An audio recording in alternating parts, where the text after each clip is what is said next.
Bismillahirrahmanirrahim.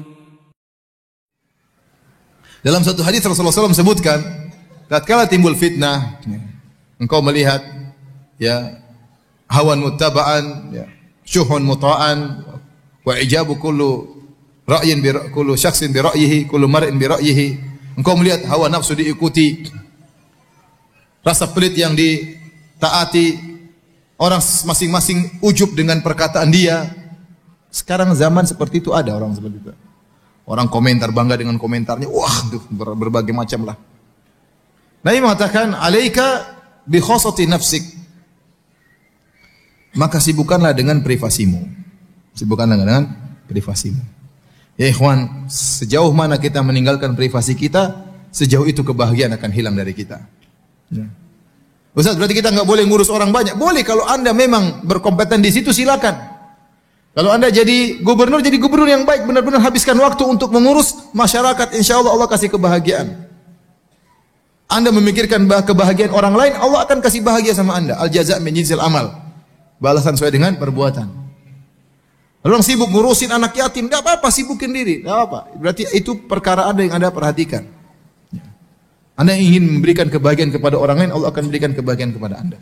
Tapi yang maksud saya ini yang jadi masalah, yang ngurus urusan yang bukan urusan dia.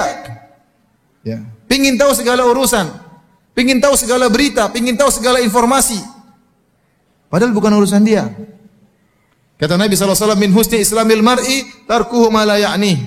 Di antara keelokan, keindahan Islam seorang, meninggalkan yang bukan urusannya, yang bukan urusannya, yang bukan pekerjaannya, yang bukan tugasnya.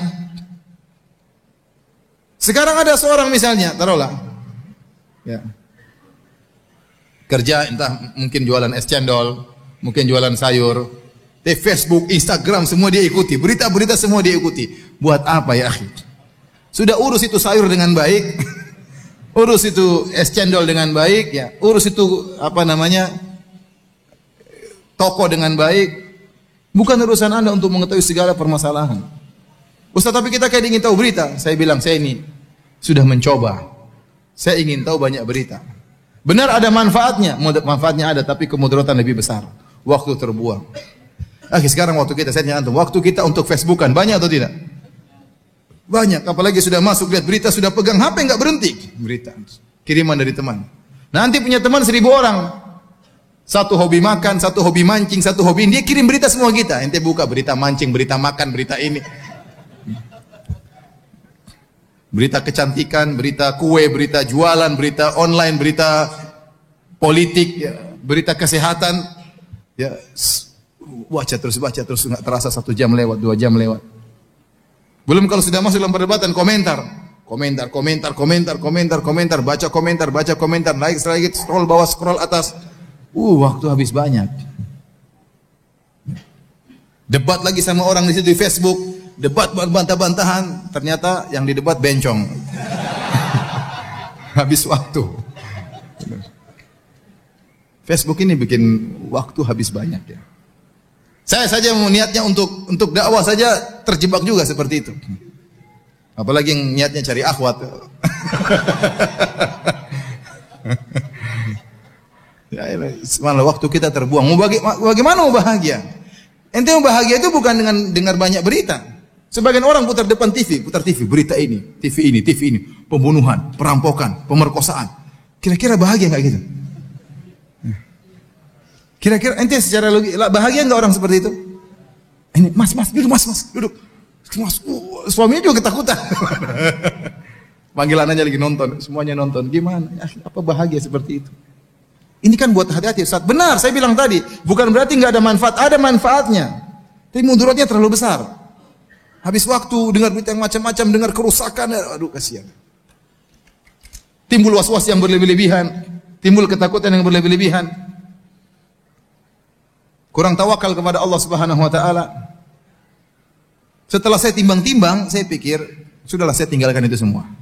Ini saya pribadi saya. Antum mau ikut silakan, enggak juga enggak apa-apa. Akhirnya sudahlah. Facebook saya masih tahan ya. Kenapa? Karena saya dihack, Facebook saya dihack. Jadi saya nggak bisa punya teman, tidak ada informasi juga yang masuk di wall saya. Yang akun sudah tidak bisa saya pakai kecuali yang wall, yang halaman ya. Yang masuk dalam berita saya cuma tulisannya Ustadz Arifin Badri. Saya enggak tahu kenapa yang lain kok enggak bisa masuk. Setiap Ustadz Arifin Badri nulis status masuk ke wall saya. Sudah alhamdulillah. Saya cuma masukkan apa yang saya ingin masukkan, setelah itu saya tinggal nunggu saja ya. Kalau Twitter sudah saya berlepas tangan. Saya kasih kawan sudah, biar dia yang susah ngurus Twitter saya. Saya udah enggak mau ya. Kawan itu ada hadir di sini juga ya. Selamat berjuang. Dulu saya suka Twitter, lihat sini berita Saudi, berita ini, berita senang Indonesia macam-macam. Ya subhanallah. Saya berkesimpulan kalau ada sesuatu yang penting akan sampai juga kepada saya. Daripada saya mencari yang penting di antara 100 yang tidak penting. Cek satu-satu. Belum tentu penting bagi saya. Kalau ada yang penting pasti ada yang kasih Ustaz, ada kejadian ini ya udah. Tanpa harus saya ikuti media sosial, saya bisa tahu perkara yang penting untuk saya ketahui. Jadi waktu kita habis untuk untuk media-media sosial, akhirnya banyak kebahagiaan yang kita tumbalkan.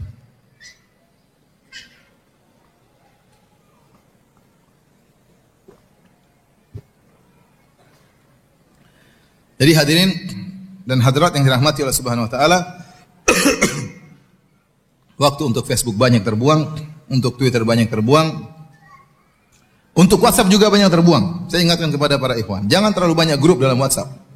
Bahkan meskipun grup dakwah sampai 20 ngapain banyak-banyak. Cari grup dakwah yang penting yang bisa kita ambil manfaat. Bikin grup ini. Hanya tung tang. Mau bangun tidur meroja WhatsApp, tung sampai ngantuk. Bangun tidur belum lagi baca doa tidur sudah WhatsApp lagi, tung. Subhanallah, habis waktu. Nah, kalau Anda waktu sudah tersisa, sekarang orang punya grup 20, kira-kira sibuk atau tidak? Sibuk, luar biasa sibuk. Grup Rumah Sunnah. Grup apa lagi? Grup kajian 1, grup kajian 2, grup kajian 3, grup DKM 1, grup DKM 2. Grup poligami. Apalagi grup poligami. Komentar nggak bisa habis tapi nggak ada praktek, cuma karena kalau dia sudah praktek dia keluar left dari grup. Kalau dia sudah poligami left dari grup, dia punya masalah banyak di rumah. Tahu-tahu ke rumah lebih khusyuk, ke masjid lebih khusyuk, doa lebih mudah nangis. Oleh karena para hadirin Allah Subhanahu wa taala, Anda pun kalau sudah punya WhatsApp jangan banyak grup. Kenapa? Waktu Anda tersisa, habis waktu tersisa, akhirnya apa? Kapan membaca Quran? Kapan mau ngobrol sama istri? Istri WhatsAppan, kita WhatsAppan sendiri. Istri Facebookan, kita Facebookan sendiri. Kapan kita punya usaha sama anak? Anak-anak datang, abi, sebentar. Kasihan anak-anak ya akhi. Kasihan. Kita udah kerja dari pagi sampai sore, pulang anak-anak nunggu. Dia nggak bisa peluk-pelukan, dia bisa nggak pingin naik-naik sama kita, dia pingin ngobrol sama kita. Dia butuh 5 menit untuk kita ngobrol, nggak ada waktu. Waktunya habis buat media sosial yang kurang bermanfaat. Belum lagi kemudaratan yang kita dapatkan di situ. Banyak aurat wanita yang kita lihat di media-media sosial tersebut. Yang kita nggak ingin pun kelihatan, apalagi yang pingin lihat. Terus bagaimana mau bahagia? Maka di antara wasiat Nabi sallallahu alaihi wasallam, "Alaika bi khosati nafsik." Sibuklah dengan privasimu. Sejauh mana kita sibuk dengan privasi kita, hal yang kalau Anda pedagang, sibuk dengan dagang, urusin dagang, serius. Kalau Anda politikus ya sudah, urus Anda jadi politikus yang baik, enggak apa-apa, urus banyak, tapi benar jadi politikus karena itu memang pekerjaan Anda. Ya. Anda jadi tukang bekam, tukang pijat, serius. Jangan jadi herbal pakar politik, herbalis pakar politik. Setiap orang datang ngomong politik, sudah ente urusi herbal ente. Enggak usah ngomong masalah yang bukan bidang Anda. Akhirnya setiap orang sekarang wa ijabu kullu mar'in bi ra'yihi. Kata Nabi, ada zaman di mana setiap orang akan bangga dengan pemikiran dia, dengan pendapat dia. Semua orang berkomentar, semua orang beranalisa. Kalau Anda mengikuti analisa semua, Anda stres. Ini analisa bagus juga, ini bagus juga, ini kontradiktif dan sudahlah. Matikan TV, ya, kalau bisa HP dibuang. Matikan semua media sosial, udah. Nanti kerja serius, ada waktu baca Quran, ada waktu salat malam, ada waktu salat witir, ada waktu buat istri, ada waktu anak, bahagia ente. Anda bahagia. Anda bahagia. Dan ini saya tekankan ya. Karena ini sangat penting di zaman now sekarang ini ya. Zaman now. Media sosial ini merebut kebahagiaan banyak orang. Merebut kebahagiaan banyak orang. Anak semakin Anda kasih gadget, berarti Anda semakin menjauhkan sang anak dari Anda. Istri semakin sibuk dengan Facebook, semakin jauh dari Anda. Anda pun semakin sibuk terjauhkan dari keluarga. Sehingga tidak sempat untuk silaturahmi pada orang tua. Ya. Waktu semua habis untuk media sosial. Ya ikhwan, bukan berarti saya ngelarang, tidak. Ya, tapi hati-hati ya. Kalau bisa yang perlu-perlu saja, maka itu yang terbaik. Karena waktu kita akhirnya jadi tumbal. Saya kasihan lihat sebagian orang, apalagi yang kerja di Jakarta, berangkat dari Bekasi ba'da subuh, tengah jalan, saya misalnya kerja, kemudian pulang sampai rumah terkadang jam 9. Tapi jam 9 masih aja main gadget. Ya, subhanallah. Udah berhenti jam 9 tuh waktunya baca Quran, ya, dan yang lainnya. Ketemu istri, ketemu anak-anak, ngobrol dengan anak, ngobrol dengan istri.